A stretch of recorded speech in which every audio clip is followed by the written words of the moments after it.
নাম উঠলেই ওনার রাগ উঠে যায়। আমাকে সুদখোর না বললে ওনার মন তৃপ্ত হয় না। আমাকে চুবিয়ে না ডুবালে, পদ্মা নদীতে আমাকে চুবিয়ে না ডুবালে ওনার মনে শান্তি আসে না। ঠিক আছে, আমি কি করে বলবো? ওনাকে বলতে তো হবে, ওনাকে যদি কিছু বলতে হয়। পদ্মা নদীর কথাটা যখন উঠলই, পদ্মা ব্রিজ সম্পর্কে যে কথাটা সরকারের উচ্চ মহল থেকে এটা বলা হয় যে আপনি আপনার ক্ষমতা ব্যবহার করে বা আপনার পরিচিতি ব্যবহার করে বা আপনার যে একটা সাংঘাতিক রকমের গ্রহণযোগ্যতা সারা দুনিয়াতে আছে, যেটি আসলে ওয়ার্ল্ড ব্যাংক সহ অন্য জায়গায় আছে, সেটি দিয়ে আসলে আপনি পদ্মা সেতুটা বাংলাদেশ যাতে ঋণ না পায় সেটির জন্য আপনি চেষ্টা করেছেন। এই ব্যাপারটা নিয়ে কি আপনি একটু কিছু বলবেন, যে এটা আপনার বিরুদ্ধে একটা অভিযোগ? কি বলবো, এটা বলো, এটা হাস্যকর একটা কথা মুখ থেকে বলে ফেললো চোর ডাকাতের মতো, এটাও আরেকটা বলে ফেললো, এটাই সত্য হয়ে গেল। আমরা যে বারে বারে বিবৃতি দিলাম তখন এটা প্রশ্নই উঠে না। আমরা বাংলাদেশের নাগরিক হিসেবে আমরা গৌরবান্বিত যে এই পদ্মা সেতুর উপরে আমরা একটা সেতু বানাতে পারবো, এটার জন্য আমরা সবাই চাই। কাজে এটা তো বিরোধিতা করার তো প্রশ্নই উঠে না। কেন বিরোধিতা করবো? দেশে যে একটা বড় রকমের ঘটনা ঘটতে যাচ্ছে সেটা তো আমরা সবাই সমর্থন করেছি। বলেই চললেন। এখন একজনে বলতে থাকলে তো আমার করার কিছু তো নাই। উনি এত শক্তিধর যে এখানে আমার কথা তো কিছুই থাকে না। ওনার সব সরকারের যাবতীয় প্রচার যন্ত্র ওনার হাতে। আমার তো আমার গলার যত তীক্ষ্ণ। আপনি তো কথা বলেন না, বললে তো নিশ্চয়ই আপনার সাথে না। একটি প্রশ্ন আসছে যে পদ্মা সেতুর যখন উদ্বোধন করা হবে তখন কি আপনাকে নিমন্ত্রণ জানানো হয়েছিল?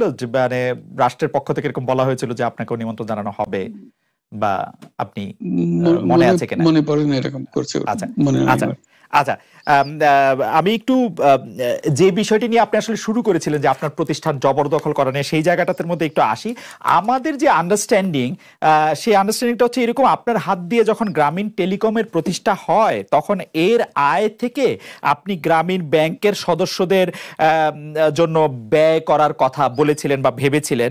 আপনি গ্রামীণ ব্যাংক থেকে চলে আসার সময় বা ওই আগে পরে আমরা দেখেছি যে সে আর্টিকেল অফ অ্যাসোসিয়েশনটা আসলে ওই একই রকম নয়, বদলানো হয়েছে।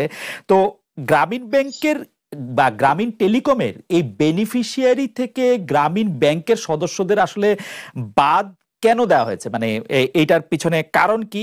এখন গ্রামীণ টেলিকমের যে লভ্যাংশ তা কোন খাতে আসলে ব্যয় করা হয়, বা মানে যে আয়টা মুনাফা সেটি আসলে কিভাবে ব্যয় করা হয়? গ্রামীণ টেলিকম একটা স্বতন্ত্র প্রতিষ্ঠান। এটা কোম্পানিজ আইনের সেকশন 28 দ্বারা সৃষ্ট। তার অর্থ হলো যে এটাকে আইনের ভাষায় বলে non dividend company, guaranteed by limited by guarantee. কাজে এটার কোনো মালিক নাই।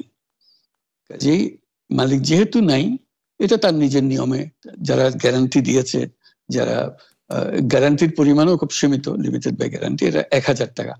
মানে যদি যত তোলপাড় হয়েও যায় কোম্পানিতে, বহু পাওনা থেকেও যায় লোকজনের, যারা এটার পরিচালনা পরিষদে আছে তাদের দায়িত্ব হবে 1000 টাকা পর্যন্ত। এর দায়ী থাকবে 1000 টাকা পর্যন্ত, এর বেশি তার দায়িত্ব থাকবে না। কাজে এত সহজ সরল একটা জিনিস। তো সেটাই হলো গ্রামীণ টেলিকম।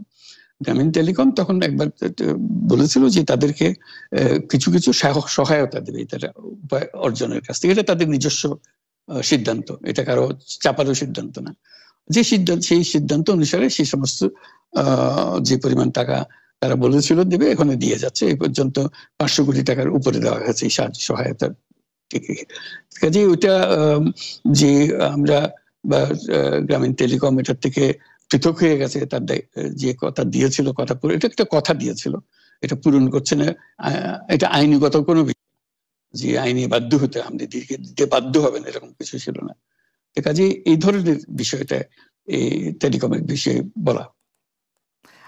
গ্রামীণ ব্যাংকের আপনি যখন মানে গ্রামীণ টেলিকমটা আপনি প্রতিষ্ঠা করেন, সেই সময়ে গ্রামীণ টেলিকমের সাথে গ্রামীণ ব্যাংকের সম্পর্কের যে বিধিমালা, সেই বিধি কি আপনি যখন চলে এসছেন গ্রামীণ ব্যাংক থেকে সেটি পরিবর্তন করা হয়েছিল? তো সেই পরিবর্তনটি মানে পরিবর্তনটির জায়গাটা যদি আমাদের একটু পরিষ্কার করতেন।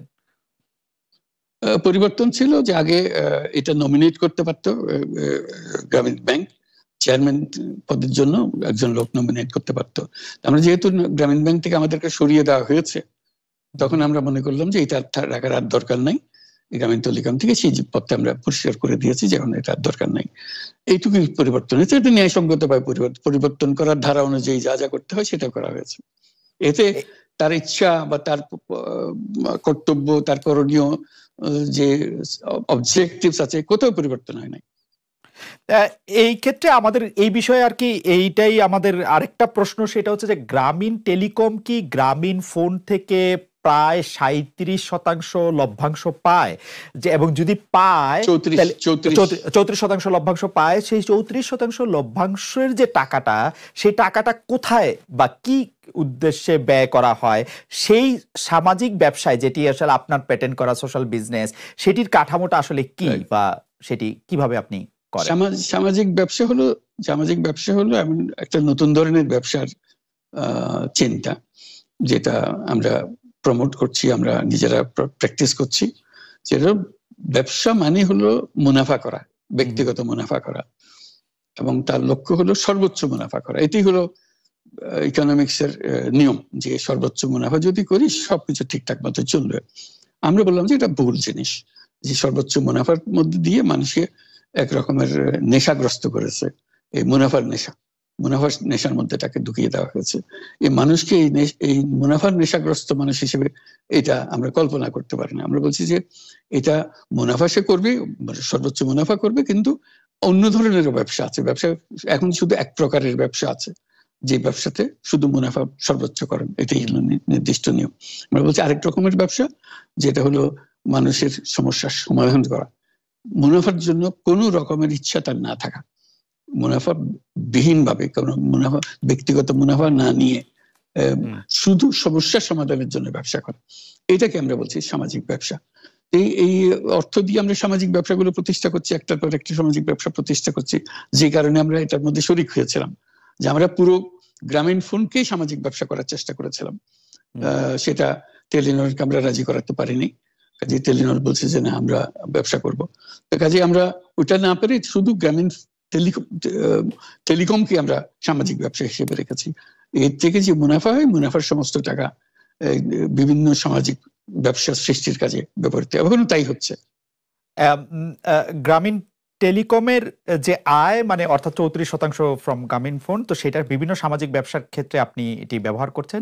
আমাদের আরেকটি প্রশ্ন এরকম আসে যে এই যে সামাজিক ব্যবসা আপনি কোনটা শুরু করছেন বা কিভাবে শুরু করছেন, বা কোনটা চালু করছেন, কোনটা চালু রাখছেন, সেই সিদ্ধান্ত নেয়ার প্রক্রিয়াটা সম্পর্কে আমাদের বলবেন? কেউ কেউ বলে থাকেন যে ডক্টর মোহাম্মদ ইউনূস একজন ভিশনারি, একজন স্বপ্নিক, তিনি যেভাবে চান সেভাবেই সেটি হয়ে থাকে। আসলে অন্য কারো খুব বেশি কিছু বলার বা করার থাকে না, বা প্রক্রিয়া বা যেটি আমরা বলি। এরকম মানুষ কি শুধু আমাকেই দেখছেন, আর দেশে আরো এরকম মানুষ আছে যারা যে কথা বলে সেটাই হয়, সবাই মেনে নেয়? না, আপনার ক্ষেত্রে এটা হয় কিনা সেটা আমরা, আপনার ক্ষেত্রে সেটা হয় কিনা যে মানে আমার ক্ষেত্রে যদি এটা কনভিন্সিং মনে হয়, বোর্ড যদি সেটা গ্রহণ করে, এটা বোর্ডের সিদ্ধান্ত। আমি যত কথাই বলি না কেন, শেষ পর্যন্ত এটা মিনিটসে রাখা হবে যে এটা বোর্ডের সিদ্ধান্ত। যে বোর্ড সিদ্ধান্ত নিয়েছে বলে এটা গ্রহণ করা। এটা কার গলার জোর বেশি, কার ক্ষমতার জোর বেশি, কার চিন্তার জোর বেশি, এগুলো ভিন্ন জিনিস। এগুলো আইনে দেখে না, আইন দেখে যে বোর্ডের সিদ্ধান্ত কেনা। এই আপনার সামাজিক ব্যবসার যে মডেল, যেটার কিছুটা ইন্ট্রোডাকশন আপনি আমাদের দিলেন, সেটা সারা পৃথিবীতে অনেক জনপ্রিয় হয়েছে। অনেক জায়গাতেই আমি এটা নিয়ে অনেক ধরনের আলোচনা শুনি, কি ইউনিভার্সিটিতে, কি রাজনৈতিক অঙ্গনে।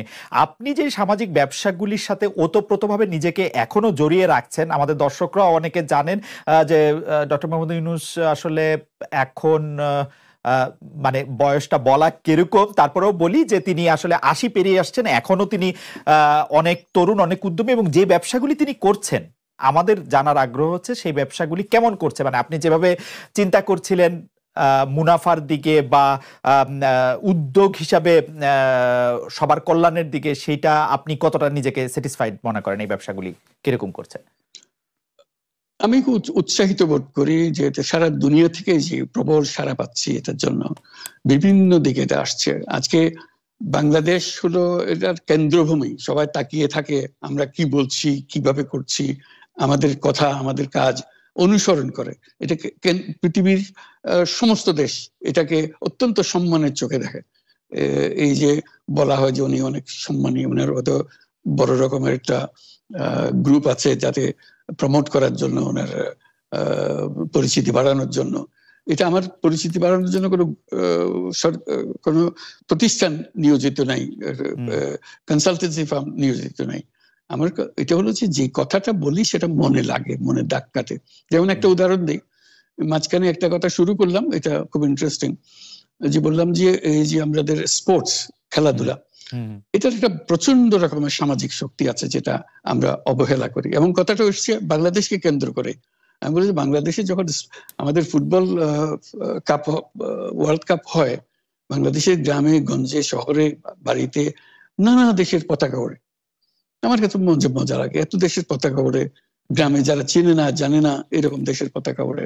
শুধু তাই নয়, তার একটা নিজস্ব ফেভারিট ক্লাব আছে যে ক্লাবের জন্য সে জান দিয়ে দিতে চায়, একেবারে উদ্বিগ্ন থাকে কি হচ্ছে না হচ্ছে, জিতলে কিরকম জয় জয়কার হয়ে যায়, আর হারলে কিরকম কান্নাকাটির রোল পড়ে যায়। আমরা যে এটা কেন হয়, যে লোককে চেনে না, সে কোথায় ব্রাজিল, কোথায় আর্জেন্টিনা, নাম শুনে নেই কোনোদিন, কিন্তু তার জন্য জান পড়া। আমরা যেটা হলো তার মস্ত বড় শক্তি, এই যে আকর্ষণ করতে পারে, মানুষকে আকর্ষণ করতে পারে। কিন্তু এই শক্তিটা আমরা বাণিজ্যিক ব্যবহার করি, মুনাফার কাজে ব্যবহার করি, এন্টারটেইনমেন্টের ব্যবহার করি, কিন্তু সামাজিক কাজে ব্যবহার করি না। এই কথা বলতে আরম্ভ করলাম, অনেকে শুনতে আরম্ভ করলো। তা আমাকে প্রথম রিও অলিম্পিকে দাওয়াত করা হলো এই বিষয়ে, অলিম্পিক কমিটিকে বলার জন্য, যে যেহেতু লেখালেখি হচ্ছে, পত্রপত্রিকা বিষয়টা আসছে। তা আমি গেলাম, বললাম, অনেকে পছন্দ করলো বিষয়টা, যে তারা কোনোদিন চিন্তা করে না যে স্পোর্টস দিয়ে একটা সামাজিক শক্তি দাঁড় করাতে পারে, সামাজিক ব্যবসা সৃষ্টি হতে পারে। তখন ফ্রান্স থেকে আমাকে আলাদা করে দাওয়াত করলো, সেদিকে এখানে রিওতেই, ওখানে এন হিদালগো, প্যারিসের মেয়র, আরো বিশদভাবে জানার জন্য দীর্ঘ আলাপ হলো তার স্পোর্টসম্যানদের নিয়ে। তো পরবর্তীতে আবার সেটা আমাকে প্যারিসে আমন্ত্রণ করলো আরো বহু বৃহত্তর জনসাধারণের জন্য, স্পোর্টস লিডারদের সঙ্গে আলোচনা করার জন্য। তখন তারা সিদ্ধান্ত নিয়ে প্রশ্ন করলো, অলিম্পিককে সামাজিক ব্যবসা করা যায় কিনা? হয়েছে, অবশ্যই করা যায়। আমি ব্যাখ্যা দিলাম কিভাবে করা যায়, তারা খুবই কনভিন্সড হলো। তখন তারা ঠিক করলো, এটা হলো 2018 সাল, 2018 সালে ঠিক করলো যে তারা প্যারিস অলিম্পিক যেটা হবে 2024-এ, এই বছর 2024-এ হবে, তখন অনেক পরের কথা, যে এটাকে সামাজিক ব্যবসা অলিম্পিক করবে। আমাকে শুদ্ধ তারা নিয়ে গেল, আমি তাদের দলের একজন হলাম, প্রেসিডেন্ট ম্যাক্রো একজন, আমি একজন, আর এন হিদালগো, আমরা তিনজনের কমিটি। আমরা গেলাম লুজানে, ইন্টারন্যাশনাল অলিম্পিক কমিটিকে বোঝানো, প্যারিসে যদি তোমরা দাও, সিলেক্ট করো প্যারিসকে, তাহলে প্যারিস এইভাবে সোশ্যাল বিজনেস অলিম্পিক করবে। আইওসি রাজি হলো। এখন এই 2024 সাল এসে গেছে, এখন প্যারিসে অলিম্পিক হবে, এবং সেটা সামাজিক ব্যবসা অলিম্পিক হবে। এই যে একটা সাধারণ কথা, এটা এতজনের মাথায় ধরানো, এতজনকে কনভিন্স করা, এতজনকে এক্সাইটেড করা, এবং সেটা হচ্ছে। এবং আগামী যখন অলিম্পিক হবে আপনারা সবাই দেখতে পারবেন সামাজিক ব্যবসা অলিম্পিক বলতে কি বোঝায়। এটা দেখে এখন তারা পড়ে গেছে, আমাদেরকে এখন বারবার ডাকাডাকি হচ্ছে মিলান থেকে। মিলানে আসছে 2026 সালের winter Olympic, Milan Cortina winter Olympic. বলে যে প্যারিসেরটা তো তুমি করে দিয়েছ, আমাদেরটা আরো ভালো করে দিতে হবে তোমাকে, সামাজিক ব্যবসা আরো কি ভাবে সম্পর্কিত হয়। এই যে একটার পর একটা অলিম্পিক আসছে, পিয়ংচাং অলিম্পিক হয়ে গেল, সেটা আমাকে ধরতে পারেনি তারা। পিয়ংচাং অলিম্পিক কোরিয়াতে হয়ে যাওয়ার পরে, 2018 সালে হয়ে যাওয়ার পরে আমাকে নিয়ে গেল পিয়ংচাং এ, যে এটাকে এখন যেহেতু এটা হয়ে গেছে, হয়ে যাওয়ার পরে এটাকে সামাজিক ব্যবসায় কিভাবে রূপান্তরিত করা যায় আমাদেরকে পরামর্শ। এই যে একটার পর একটা মানুষ গ্রহণ করছে, এটা তো আমি তাদেরকে বিজ্ঞাপন দিয়ে গ্রহণ করাচ্ছি না, আমি একটা কথা বলছি, তাদের পছন্দ হচ্ছে, পছন্দ হলে আমাকে নিয়ে যাচ্ছে। আমার এখন পৃথিবীর কত জায়গায় এই যে শুধু স্পোর্টস রিলেটেড, আপনি মাঝে মাঝে দেখবেন পত্রিকাতে ছবি ছাপা হচ্ছে, ডক্টর ইউনূস ফুটবল বিশ্ব ফুটবল থেকে একটা পুরস্কার দিচ্ছে। রাইট, আমার সঙ্গে ফুটবলের কি সম্পর্ক আছে বলেন? আমাকে কেন দিচ্ছে? এই যে একটা কথা তাদের মাথায় ঢুকিয়ে দিয়েছে, সামাজিক ব্যবসা। এটা খুবই ইন্টারেস্টিং। আমি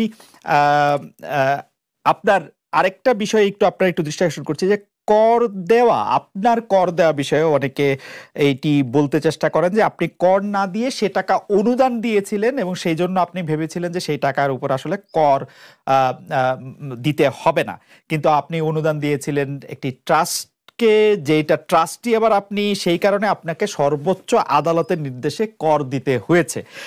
এইটাকে কি আপনি আপনার একটা মিস্টেক বলবেন, নাকি বা আপনার অর্থনীতিবিদদের বা আপনার পরামর্শদাতাদের, নাকি আপনার উপর একটি জুলুম বলবেন? না, আমি বলবো না, ভুল সংবাদ দিচ্ছ তুমি, সেজন্য বলবো। ভুল আচ্ছা। সংবাদটা হলো এই, আমার টাকা, আমি রোজগার করি, আমি নিজে সিদ্ধান্ত নিয়েছি আমি কোনো কিছুর মালিক হব না। কাজে আমি টাকাটা আমি যেহেতু উপার্জন করেছি, সেটা আমি একটা ট্রাস্ট দিয়ে দিতে চাচ্ছি। যেমন আমার কোনো বাড়ি নাই, নিজের নামে নিজের কোনো বাড়ি নাই, গাড়ি নাই, জমি নাই, কোনো ব্যবসার শেয়ার নাই, আমি কোনোটা রাখিনি। এটা আমি মালিকানাবিহীন থাকতে চাই সবসময়। ঠিক আছে, এই টাকাটা আমি একটা ট্রাস্টে দিয়ে দিচ্ছি। তো ট্রাস্টে দিয়ে দেওয়ার সময় প্রশ্ন উঠলো, এটাকে কর দিতে হবে কিনা। তখন আমাদের লয়ার বললো যে না, এটা যেহেতু আপনি দান করছেন, এটা তার কর দেওয়ার বিষয় না, আপনি তো দানই করে দিচ্ছেন। তা বললাম যে আইনে যেভাবে বলে সেভাবে, টাকা তো আমি এমনি দিয়েই দিচ্ছি, কাজে এটা সরকারকে দিলে আমার কোনো অসুবিধা তো নেই, আমি তো ধরে রাখতে চাচ্ছি না টাকাটা। তখন বলতে আপনার দেওয়ার কোনো কারণ নাই। তখন আমরা এটা পূরণ করে দিয়ে দিলাম, সরকার দিয়ে দিল। তখন সরকার পক্ষ থেকে, এনবিআর থেকে বলা হলো যে না, এটা করযোগ্য টাকা, আপনাকে কর দিতে হবে। আমাদের লয়ার বলছে দিতে হবে না, ওনারা বলছে কর দিতে হবে। তখন আমি বললাম যে ঠিক আছে, আদালতের কাছে যা, আদালত যেটা বলে সেটাই হবে। আমার মূল জিনিসটা হলো, আদালতে গেছি আমি, সরকার কেউ বলেনি আমাকে আদালতে যাওয়ার জন্য। আমি আদালতে গেছি তার একটা নিষ্পত্তি করার জন্য, এটাকে কর দিতে হবে না দিতে হবে না। তখন আদালত বিচার করে বললো কর দিতে হবে। যেদিন আদালতে বললো কর দিতে হবে, সেদিন আমি আদালত দিয়ে দিছি। কেউ আমাকে কর না দেওয়ার অভিযোগ করে নাই, কেউ আমাকে চিঠি লেখে নাই, কিচ্ছু না। ভাবখানা হচ্ছে এরকম যে আমি ধরা পড়ে গেছি, কর দিই নাই, কাজে নোটিশ এসছে, তারপরে আমি, ওরকম তো না। আমি নিজে শতপ্রবৃত্ত হয়ে, যেহেতু আমাদের উকিল বলছে যে এটা লাগবে না, আর সরকার বলছে লাগবে, তা আমি বললাম যে তাহলে নিষ্পত্তি করার জন্য আদালতের কাছে পরামর্শ চাও। আদালতের পরামর্শ চেয়েছে, আদালত দিয়েছে, পরামর্শ দিয়েছে আপনাকে দিতে হবে। যে মাত্র বলছে দিতে হবে, সঙ্গে সঙ্গে চেক করে দিয়ে দিয়েছে, 24 ঘন্টার মধ্যে দিয়ে দিয়েছে। এই টাকার উপর আমার কোনো লোভ নাই, এই টাকা ধরে রাখার জন্য তো আমি দিইনি, আমি দান করে দিচ্ছি। ট্যাক্স দিতে হবে কি দিতে হবে না, এটাই ছিল বিবেচ্য বিষয়, এবং সেটাই আমি প্রার্থনা করেছি। কেউ সরকার পক্ষ থেকে আমাকে একটা চিঠি লেখে নাই। মানে আদালতের অনেকগুলি পর্যায়ে আপনার আইনজীবীরা এই ট্যাক্সটা যে আপনার উপরে অ্যাপ্লিকেবল না সেটা বলতে চেষ্টা করেছেন, সেজন্য মনে হয় যে না, কোনো পর্যায়ে না, একটাই পর্যায়ে, শুধু একটারই হয়েছে। আর বাকিটা হলো এনবিআর আমাকে চিঠি দিচ্ছে যে আপনার কর দিতে হবে। ওকে, আমাদের প্রশ্ন কর দিতে হবে কিনা, সেটা আমরা করার জন্য আদালতে গিয়ে। আচ্ছা, ঠিক আছে। আমি এটা কর ফাঁকির বিষয় না, বাপখানে এটা কর ফাঁকি দিচ্ছেন উনি ফাঁকি দিচ্ছেন না, উনি চেষ্টা করতে জানতে চাচ্ছে আইনটা কি, এটুকু জানতে চাচ্ছি শুধু। আচ্ছা, আইন আদালত প্রসঙ্গে আমি তো আমার রিটার্নে তো পরিষ্কার বলেছি, আমি যে টাকা দিই না, এইভাবে দিলাম, আপনাদেরকে জমা দিলাম। ওরা বলছে যে না, এখানে দিতে হবে। তারপর প্রশ্ন উঠলো, এইটাই হলো বিষয়টা। মানে আপনি জানানোর পরে প্রশ্নটা উঠেছে যে আসলে আপনাকে কর দিতে হবে, মানে আপনি যখন জানিয়েছেন আমি জানতে চেয়েছি এবং সেটা আমাকে জানিয়েছে, আমি তো কর দিয়ে দিয়েছি। এটা কর ফাঁকির কোনো বিষয়ই না, যেভাবে বলা হচ্ছে উনি কর ফাঁকি দিচ্ছেন, ধরা পড়ে গেছেন। ধরা কিসের জন্য পড়বেন? উনি তো টাকা নিজের কাছে রাখতে চাচ্ছেন না, ওই নিজের টাকা দিয়ে দিচ্ছেন। ওই বিষয়টা আসলে কি বলে যে আপনি যে ট্রাস্ট করতেছেন, সেই ট্রাস্টের ট্রাস্টিও আপনি, সেজন্য এটাকে কর দিতে হবে, বা ওইটা একটু যদি আপনি ট্রাস্ট করলে আপনি ট্রাস্টি হবেন না? আপনি কি ট্রাস্ট করেছেন কোনোদিন? না, মানে যে ট্রাস্ট করে সে তো ট্রাস্টি হয়, সেটাই তো, সেজন্যই তো ট্রাস্ট করে সে। রাইট। ট্রাস্ট করে কি জন্য? তো মানে এইটা কি এরকম একটা বলা, মানে কেউ যে বলতে চেষ্টা করে যে আপনার টাকাই একটু আপনি অন্যভাবে আপনার কাছে রাখলেন, বা এইটা মানে আমার টাকা আমি রাখলাম না, দিয়ে দিলাম, আমার কাছে ছিল টাকাটা, আমি দিয়ে দিলাম যাতে আমি এটা নিজের কাজে ব্যবহার করতে না পারি। ওখানে বলা আছে কি কি কাজে ব্যবহার করা হবে। আমি শতপ্রবৃত্ত হয়ে আমার টাকা একটা ট্রাস্ট করে দিয়ে দিলাম, যেটা এইভাবে হবে, যাতে করে আরো একটা বিষয় আছে, আমার উত্তরসূরিরা, আমার যারা বংশধর হবে, তারা এই টাকা হাত দিতে পারবে না। আচ্ছা, কারণ এটা আমার টাকা না, এটা ট্রাস্টের টাকা, এটা আপনার ওয়াসিয়ত। আচ্ছা, আমি আরেকটা প্রসঙ্গে আসি যে শান্তিতে নোবেল পুরস্কার বিজয়ী ডক্টর মোহাম্মদ ইউনূসের, মানে আমি শিরোনামটার অনুবাদ পড়ছি, ধারাবাহিক বিচার বিভাগে হয়রানি এবং কারাদণ্ড নিয়ে উদ্বেগ প্রকাশ করেছেন 125 নোবেল বিজয়ী সহ 242 বিশ্ব ব্যক্তিত্ব। তো তারা ওই যে খোলা চিঠি, যেটি প্রধানমন্ত্রী শেখ হাসিনার কাছে লেখা হয়েছে, সেইখানে এক পর্যায়ে তিনি বলেছেন, যেটাতে আমি আসলে অনুবাদটা পড়ছি, মূল চিঠিও আমার কাছে আছে। এক পর্যায়ে তারা এটা বলছেন, ফৌজদারি মামলার রায়ে অলাভজনক সংস্থা গ্রামীণ টেলিকমের ৮৩ বছর বয়সী নির্বাহী ক্ষমতাহীন ও অবৈতনিক চেয়ারম্যান অধ্যাপক ইউনূস সহ প্রতিষ্ঠানটির ৪ বোর্ড সদস্যের কারাদণ্ড দেওয়া হয়েছে। এটা স্পষ্ট যে প্রাসঙ্গিক আইনে গ্রামীণ টেলিকমকে কেবল অল্প জরিমানা করা যেত। এটি আপনাকে কেন জানতে চাইছি যে যে বিষয়টি নিয়ে মামলা উদ্ভব হয়েছে, আপনার কাছে আপনি কি আপনার বন্ধুদের সাথে একমত যে আসলে মানে দণ্ডের হের